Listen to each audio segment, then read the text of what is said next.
Social media ਦੇ ਉੱਤੇ ਇੱਕ ਵੀਡੀਓ ਤੇਜ਼ੀ ਦੇ ਨਾਲ ਵਾਇਰਲ ਹੋ ਰਹੀ ਹੈ, ਜਿਸ ਵੀਡੀਓ ਦੇ ਵਿੱਚ ਆਪਾਂ ਦੇਖਿਆ ਕਿ ਕੈਨੇਡਾ ਦੇ ਵਿੱਚ ਇੱਕ ਪੰਜਾਬੀ ਬੱਚੀ ਦੇ ਉੱਤੇ ਇੱਕ ਜਿਹੜਾ ਵਿਅਕਤੀ ਆ ਉਹ ਜਾਨਲੇਵਾ ਹਮਲਾ ਕਰ ਦਿੰਦਾ, ਉਹਨੂੰ ਗਲ ਤੋਂ ਫੜ ਲੈਂਦਾ ਹੈ ਤੇ ਉਸ ਦੇ ਨਾਲ ਬਦਤਮੀਜ਼ੀ ਕਰਦਾ, ਬਦਸਲੂਕੀ ਦੇ ਨਾਲ ਪੇਸ਼ ਆਉਂਦਾ ਹੈ। ਇਸ ਘਟਨਾ ਦੀ, ਇਸ ਵੀਡੀਓ ਦੀ ਜਿੰਨੀ ਵੀ ਤੇ ਉਸ ਬੰਦੇ ਦੇ ਕਾਰੇ ਦੀ ਜਿੰਨੀ ਵੀ ਨਿਖੇਧੀ ਕੀਤੀ ਜਾਵੇ ਉਨੀ ਘੱਟ ਆ, ਕਿਉਂਕਿ ਬਾਹਰਲੇ ਮੁਲਕਾਂ ਦੇ ਵਿੱਚ ਸਾਡੀਆਂ ਬੱਚੀਆਂ, ਨਾ ਸਿਰਫ ਸਾਡੀਆਂ ਬਲਕਿ ਦੁਨੀਆ ਭਰ ਤੋਂ ਜਿਹੜੇ ਬੱਚੇ ਨੇ, ਧੀਆਂ ਧਿਆਣੀਆਂ ਪੜ੍ਹਨ ਆਉਂਦੀਆਂ ਤੇ ਉਹਨਾਂ ਦੇ ਨਾਲ ਜੇਕਰ ਅਜਿਹੀ ਕੋਈ ਘਟਨਾ ਵਾਪਰਦੀ ਹੈ ਤੇ ਉਹ ਅਤੀ ਨਿੰਦਣਯੋਗ ਹੈ। ਹੁਣ ਇਸ ਮਾਮਲੇ ਦੇ ਵਿੱਚ ਪੁਲਿਸ ਨੇ ਕਾਰਵਾਈ ਕਰਦਿਆਂ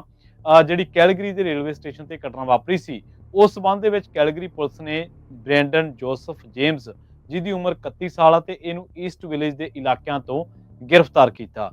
ਦੂਜੀ ਗੱਲ ਉਹ ਹੈ ਕਿ ਜਿਹੜੇ ਲੋਕ ਉੱਥੇ ਖੜੇ ਲਾਸ਼ਾਂ ਬਣ ਕੇ ਦੇਖ ਰਹੇ ਸੀ ਇਸ ਕਾਰੇ ਨੂੰ, ਉਹਨਾਂ ਲੋਕਾਂ ਨੂੰ ਵੀ ਸਮਝਣਾ ਚਾਹੀਦਾ ਕਿ ਇਹ ਜਿਹੜੀ ਘਟਨਾ ਹੈ ਕੱਲ ਨੂੰ ਤੁਹਾਡੇ ਵੀ ਕਿਸੇ ਪਰਿਵਾਰਕ ਮਿੱਤਰ ਦੇ ਨਾਲ ਵਾਪਰ ਸਕਦੀ ਆ। ਮੰਨਿਆ ਇਹ ਜਾ ਰਿਹਾ ਹੈ ਕਿ ਇਸ ਘਟਨਾ ਦੇ ਪਿੱਛੇ ਜਿਹੜਾ ਐਂਟੀ ਇਮੀਗ੍ਰੈਂਟਸ ਜਿਹੜਾ ਇੱਕ